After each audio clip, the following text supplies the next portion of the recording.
Morning again, everyone. Like I said, today we're going to be looking at wages and salaries. And I always tell students this is a very important topic because very soon you're going to be leaving school. Some of you will go to college, but some of you will get jobs.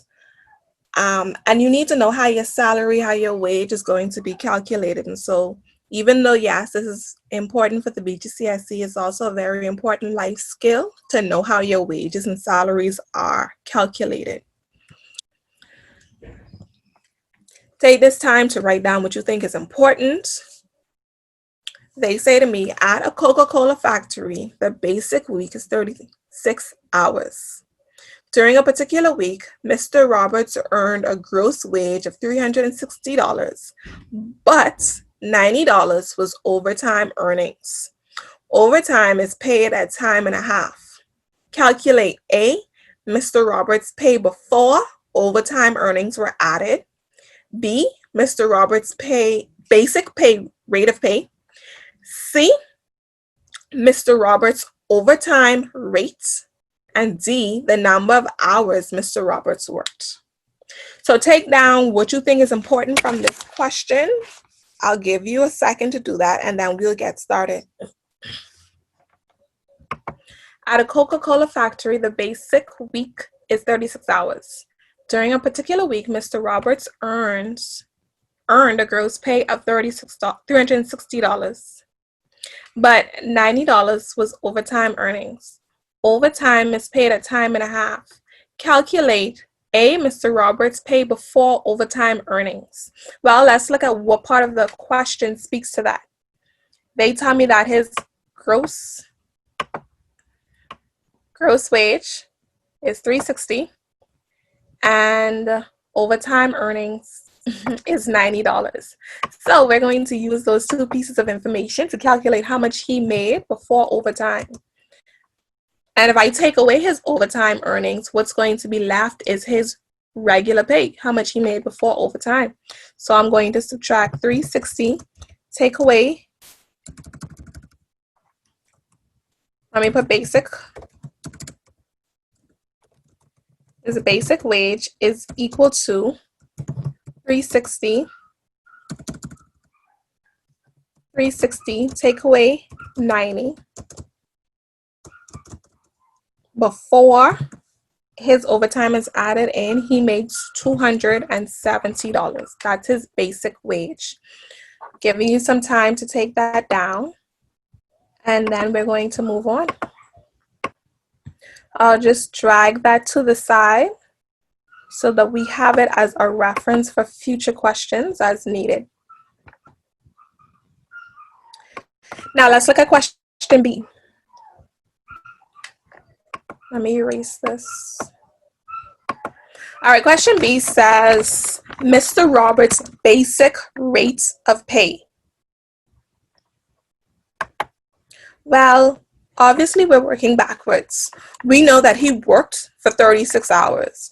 We also know that he made a total of $270. So we have to determine for ourselves, how much did he make per hour if he worked for 36 hours and he made $270. So here's how I'm going to calculate that. I am going to do basic rate of pay is equal to 270. Since he made $270 for a basic week, and a basic week consisted of 36 hours, I'm going to do $270 divided by 36. And once I calculate that in my calculator, it's going to give me $7.50. So that tells me that Mr. Roberts is paid $7.50 per hour for a basic work week. And again, I'm going to drag that to the side because that might be, or that will be helpful later. So what I did, $270 divided by 36 to get $7.50 per hour. Now, question C says, Mr. Roberts' overtime rates. I need to identify for myself what part of the question speaks to overtime pay. They tell me that overtime pay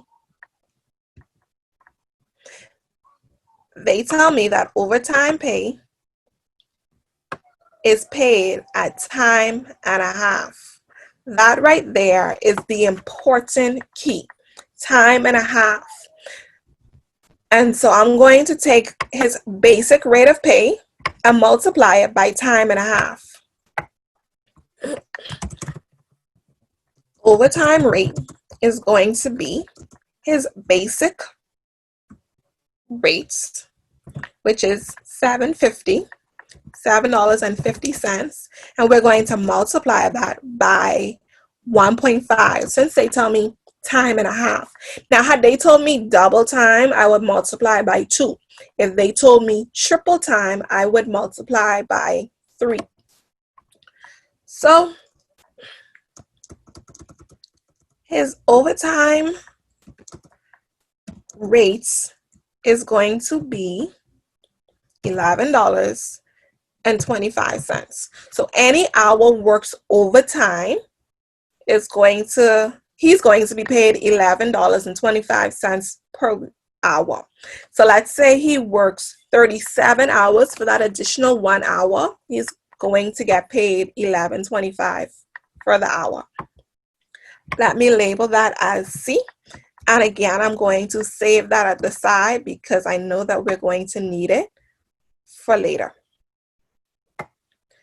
And this question definitely did increase in intensity because it now required us to take what we knew and work backwards. All right, so now let's look at question D. Question D says to me, the number of overtime hours Mr. Roberts worked. Let's look at what we know. We know that he was paid $90 for his overtime. We also know that he's paid $11.25 per hour. So those two pieces of information are very crucial and essential for me to determine how many hours of overtime he worked. This $90 of overtime earnings is the most important part of the question or the information that was given to us. So let's add in a text box and let's calculate that. Overtime hours worked is going to be equal to $90 divided by 11.25.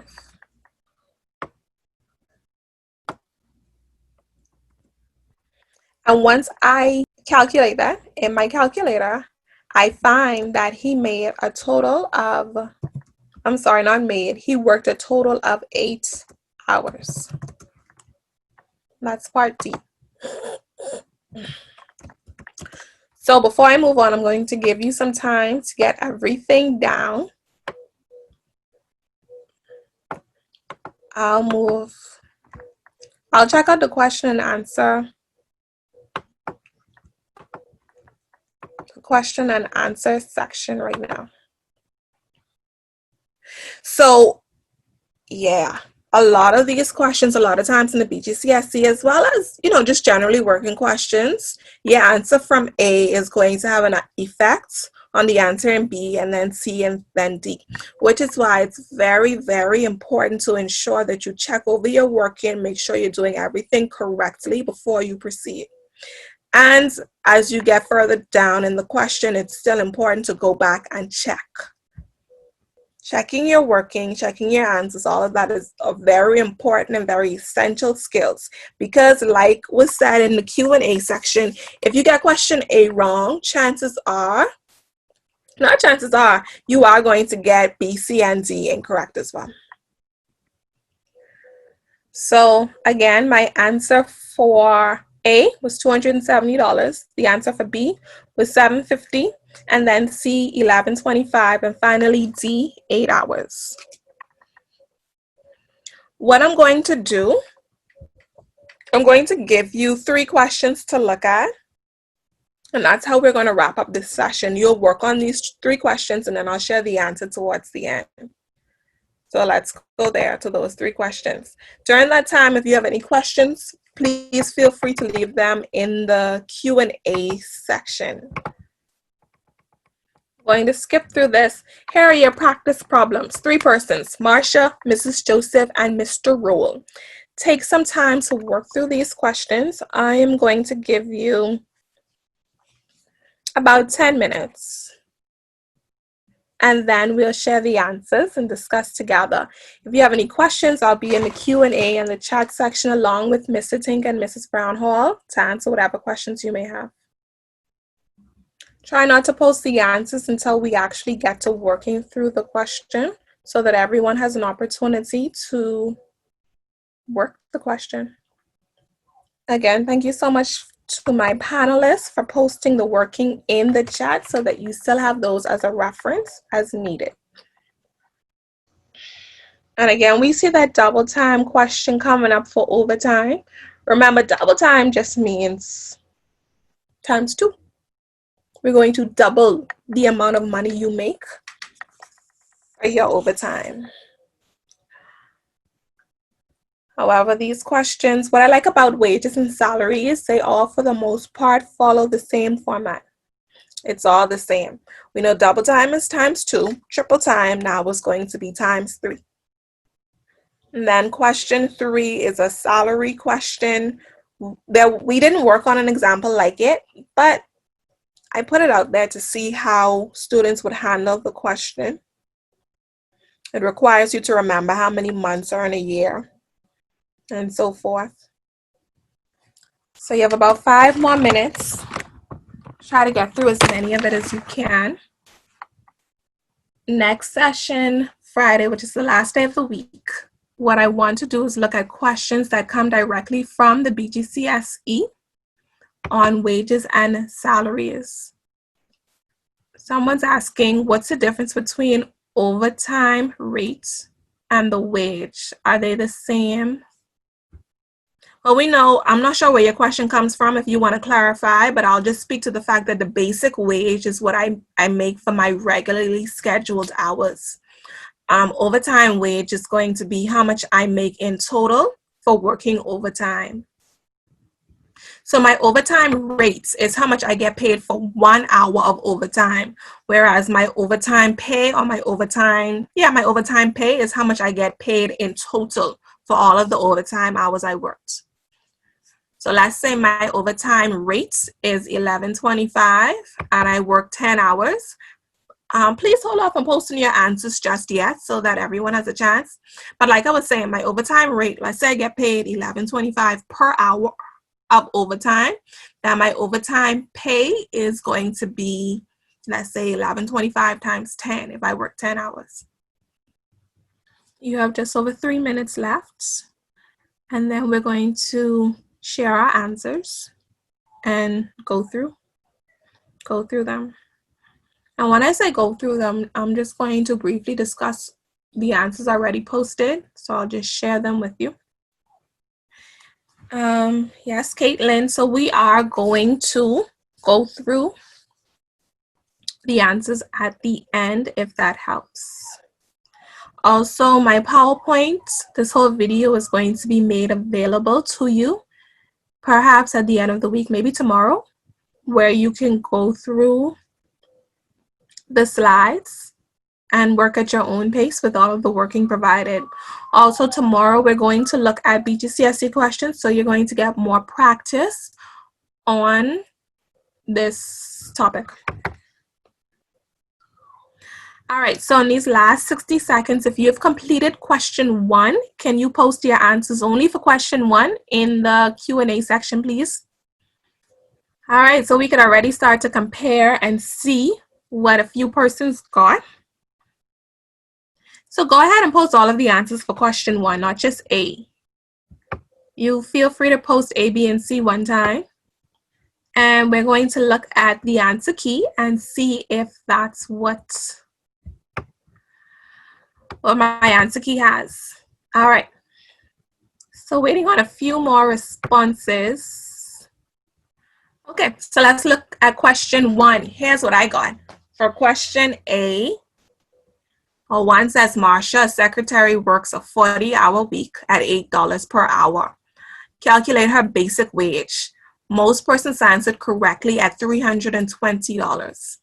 Then question B, she also works 6 hours overtime on Saturday at double time, which means you needed to multiply her regular rate by 2 to get 16, and then multiply that by 6 to get 96, which I see a good bit of persons got also. Then question C, calculate her gross pay for the week. We added her basic wage to her overtime pay to get $416. So if you got those, go ahead and give yourself a pat on the back. You did a good job. All right, go ahead and post your answers to question 2 now, please. If you can, if possible, can you delete your, or maybe I could do it. Right now, you're posting your answers to question 2. So I see 1 response so far.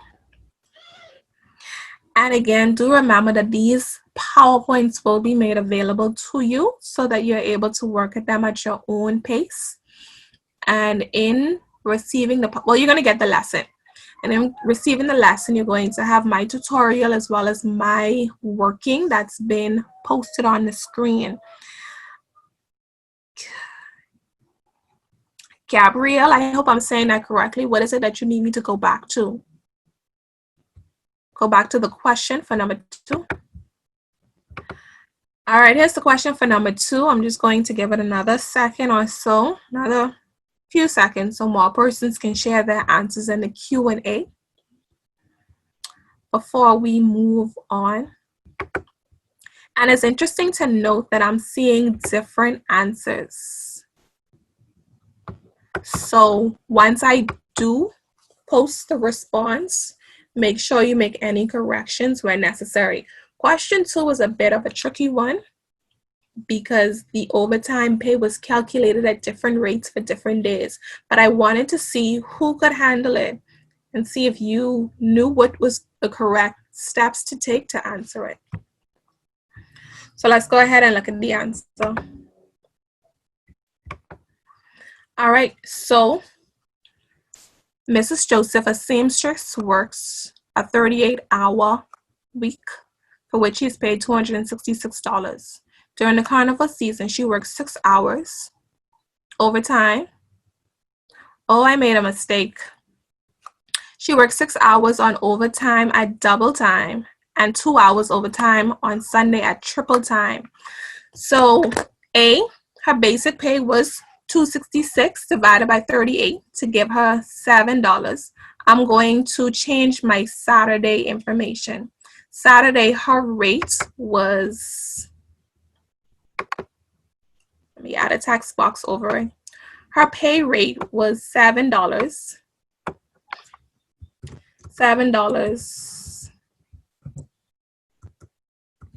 $7 times 2, since it was double time, to give her $14 per hour. And so in total, since she worked 6 hours on Saturday, her Saturday pay was equal to 6 times 14, which is a total of $84. $84, which means in total, her gross pay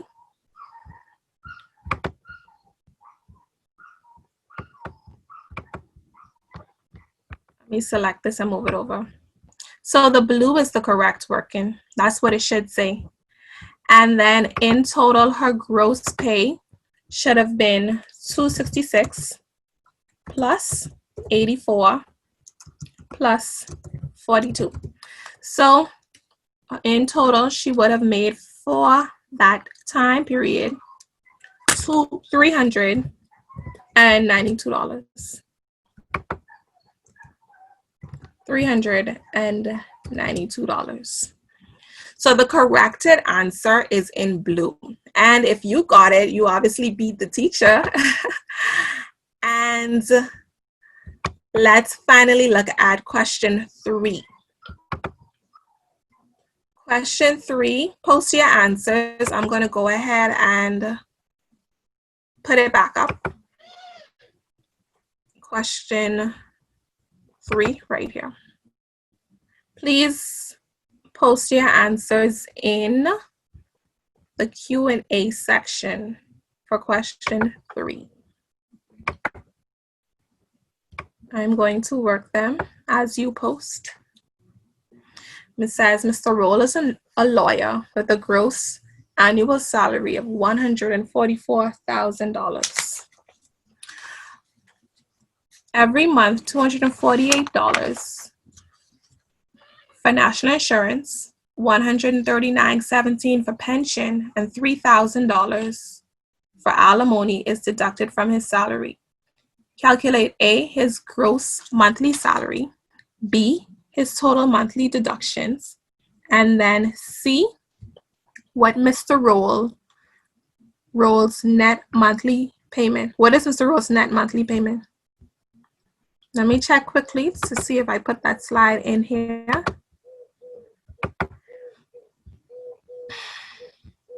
All right. Here are the correct responses. And again, if you got them, go ahead and give yourself a pat on the back. Since he made $144,000 for the entire year, and a year has 12 months, we know that for each month, if we divide, we find that he made $12,000. Then I added up his total monthly deductions, national insurance, pension, and alimony together to find that in total, $3,387.17 was deducted from his pay. And to find his net pay, I take his gross pay and subtract the total monthly deductions.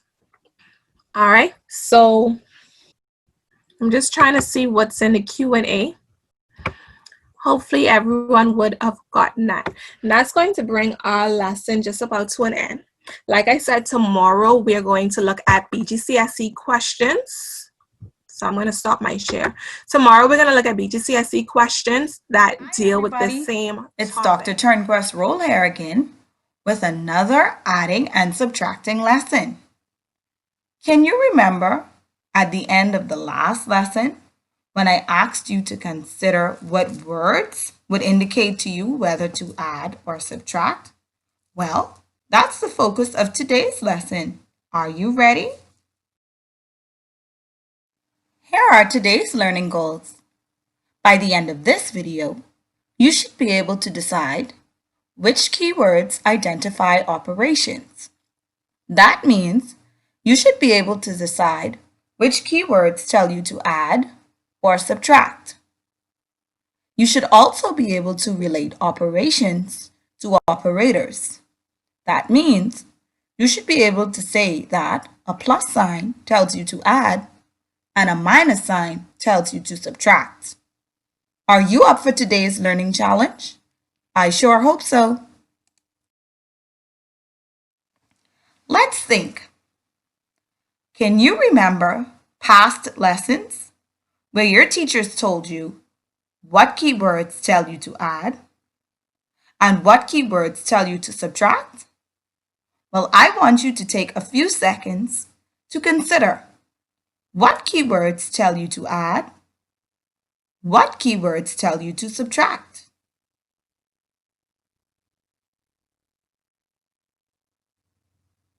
Were you able to remember any of the keywords?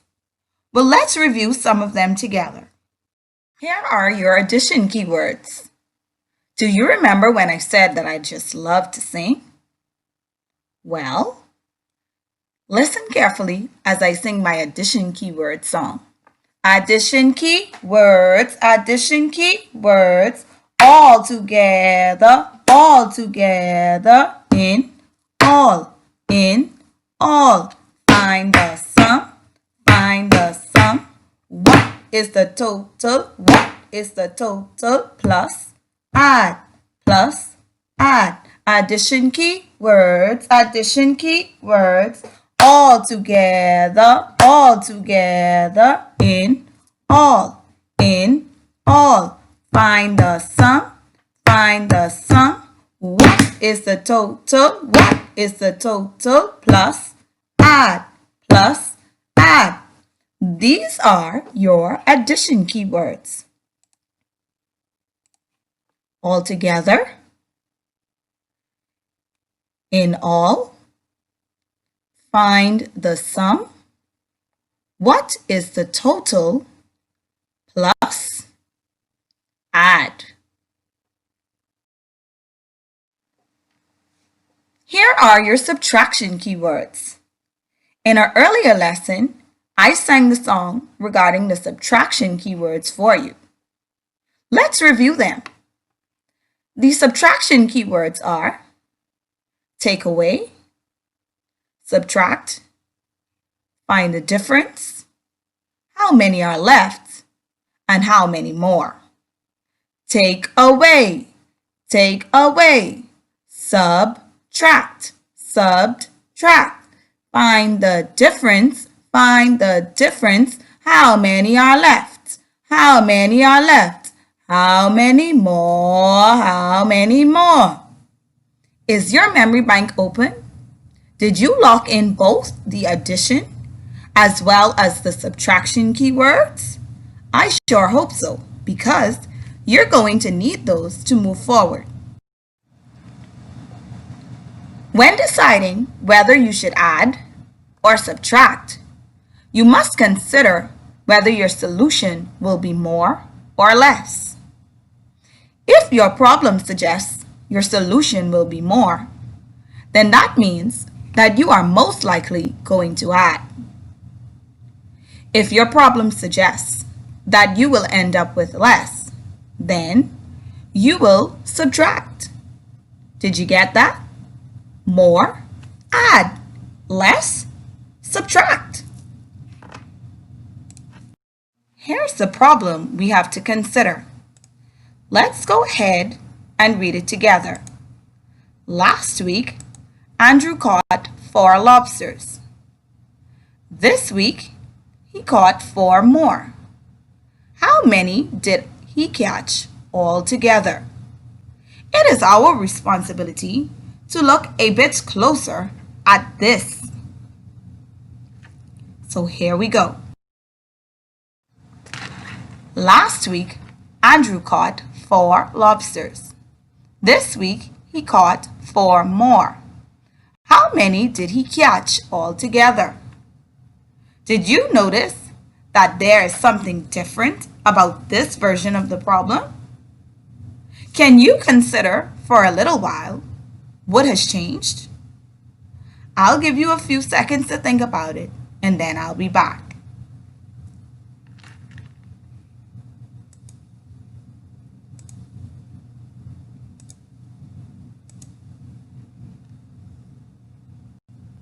Well, I'm back. Did you notice that there's something different about the numbers as well as the keyword in this problem? Well, when solving a problem, here's what you should do.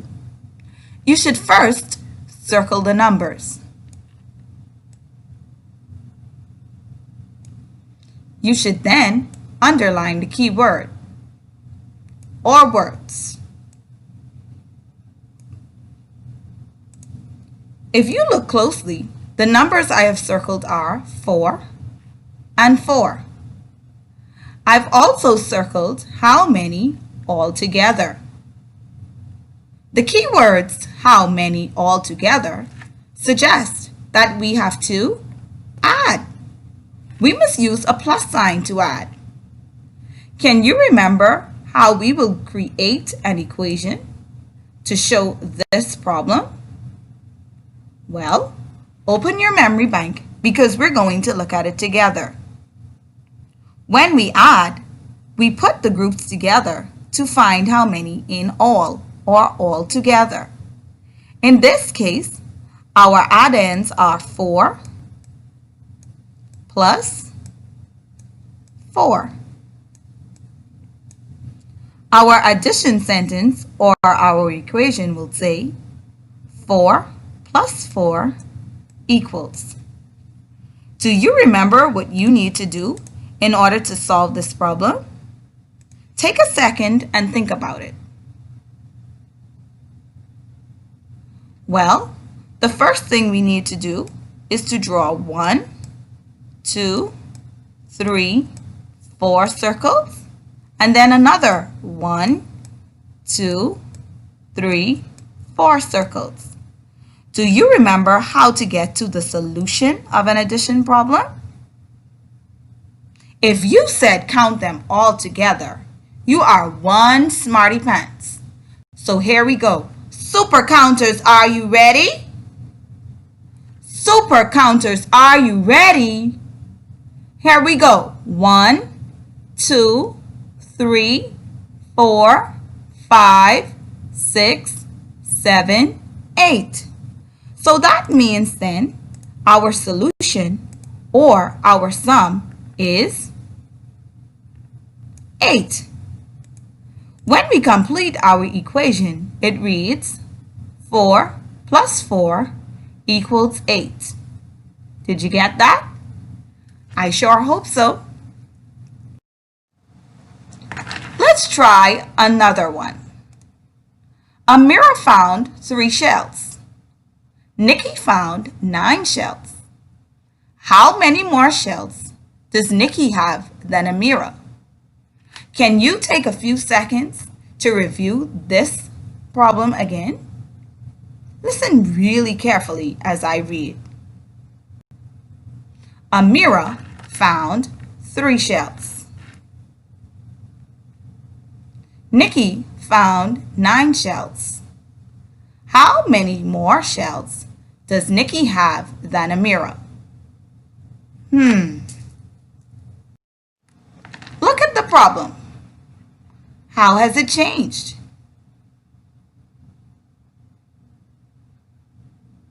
If you said I highlighted the numbers as well as the key words, you're absolutely correct. Now, let's get to solving this problem. Do you remember what I said just a little while ago we do to solve a problem? Well, we first circle the numbers, 3 and 9. Next, we find the keywords, which in this case is how many more. Can you remember what the keywords how many more suggest we do? If you said subtract, you are absolutely right. We must subtract. Subtraction means to take away. Do you remember how to build an equation or write a number sentence that subtracts? Well, we begin with the largest number. The greatest number in this case is 9. We have already said that we will use the minus sign. The smaller number is 3. And then we need our equal sign, of course. We see that our equation reads, or our subtraction sentence says, 9 minus 3 equals, and our job is to find the difference. Do you remember exactly what you should do to find the difference? Take a second and think about it. Well, we must first draw 1, 2, 3, 4, 5, 6, 7, 8, 9 circles. Once we have drawn those 9 circles, it is our job to take away 3 or minus 3 of those circles. Can you remember what we do to minus or take away from a whole group? If you said draw X's on the circles, you are one smarty pants. In this case, our job is to take away 3 of the circles.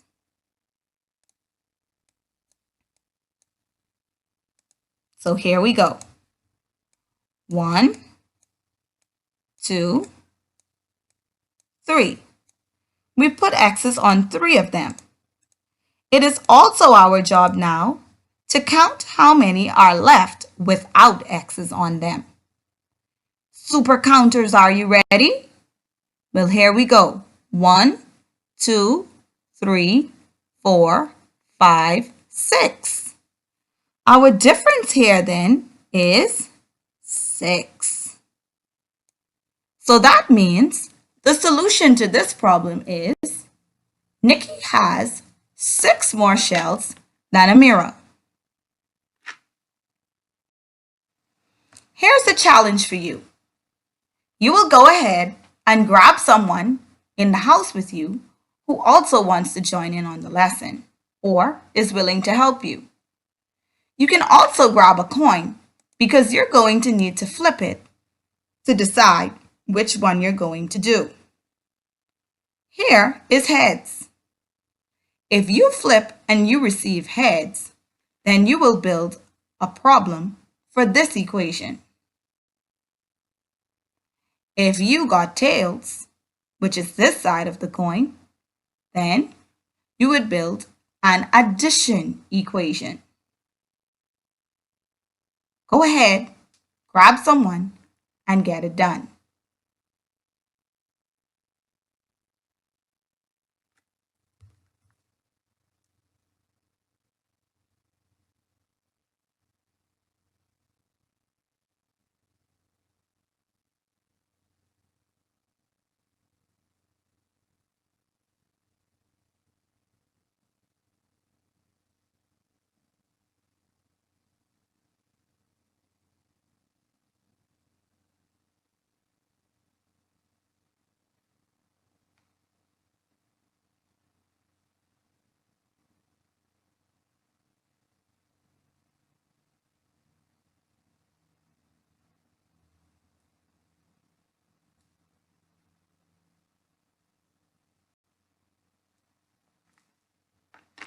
All right, I'm back. While you were working, I was also considering 2 stories or problems that I could have created for each of the equations. Would you like to see what I came up with? Here's my story based on the first equation. Let's read it together. Stan has 9 balls. He gave 4 to Fred. How many balls are left with Stan? Do you remember what we would do to work out this equation? First, we would draw 1, 2, 3, 4, 5, 6, 7, 8, 9 circles. Then we will take away by putting X's on them. 1, 2, 3, 4 of those circles. When we have taken them away, we have to count the circles that are left with no X's on them. 1, 2, 3, 4, 5. So the response to this question would be, Stan is left with 5 balls. Do you see? Let's start with the second equation. I will get 4 cars. My dad will give me 6 more. How many cars will I have altogether? Do you remember how we would check this equation to see if we are correct? Well, we would start by drawing 1, 2, 3, 4 circles. Additionally, we would draw 1, 2, 3, 4, 5, 6 circles. Once that is done, we will count the circles all together and see if we return a sum of 10. 1, 2, 3, 4, 5, 6, 7, 8, 9, 10. So, we see that the answer to this question is, altogether, I will have 10 cars. You have done quite a lot of thinking today. Here are today's takeaways. The words altogether, in all, find the sum, what is the total, plus, add, all apply to the concept of addition. Addition uses a plus sign to put groups together to find a sum. Take away, subtract, find the difference, how many are left, how many more, all apply to the concept of subtraction. Subtraction means to take away. A minus sign tells us what we need to do when it comes to subtraction. Well, I've certainly enjoyed my day with you, and I hope you've enjoyed your day with me. Don't forget to ask your parents or who's ever at home with you to navigate you to the worksheets that will help you to practice a little more with this concept. I'll see you soon. It was great working with you today, Super Counters. Bye-bye. I am so happy for the Bahamas Virtual Learning website. Even though I cannot go to school, my learning does not have to stop. Every morning, I go to ministryoфeducation.com and click on the Virtual Learning Portal button. Next, I select my grade level. This learning schedule outlines my entire week. I navigate to the appropriate date. I always check the time to make sure that I am never late for classes. Then, I select the Join Now button. This directs me to a Zoom landing page. I am not the host of the session, so I will select Join as an attendee. Next, I fill out the class registration form. This is like a daily attendance. Present. Finally, I click on the link at the bottom when I am in my virtual classroom. I can ask questions in the Q&A and chat directly to the teacher. It's like having my own private tutor. If I miss a live lesson, I can come back to the page the following day and access the recording from the previous class. Good morning, grade 7, and welcome. Phew. But wait, there's more. I can explore all of the additional resources for that subject by clicking onto the Lesson Resources link. Here, I will find the PowerPoint from the lesson, additional lesson notes, and worksheets for practice.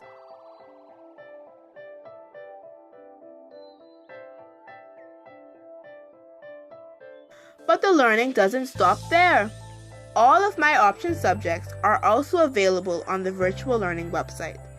To access the option subjects, I click onto an option block on the timetable, and then boom, a whole menu of option subjects appear. I can access resources for computer studies, electrical, modern languages, visual and performing arts, and even cosmetology and carpentry. Want to know my secret? I download all of the resources and save them on my computer. So if the internet goes down, I still have my resources. There are even resources available for my little brother in primary school. Once mommy goes to the page for his grade level, she finds all kinds of fun and exciting videos and activities that he can use for each day of the week.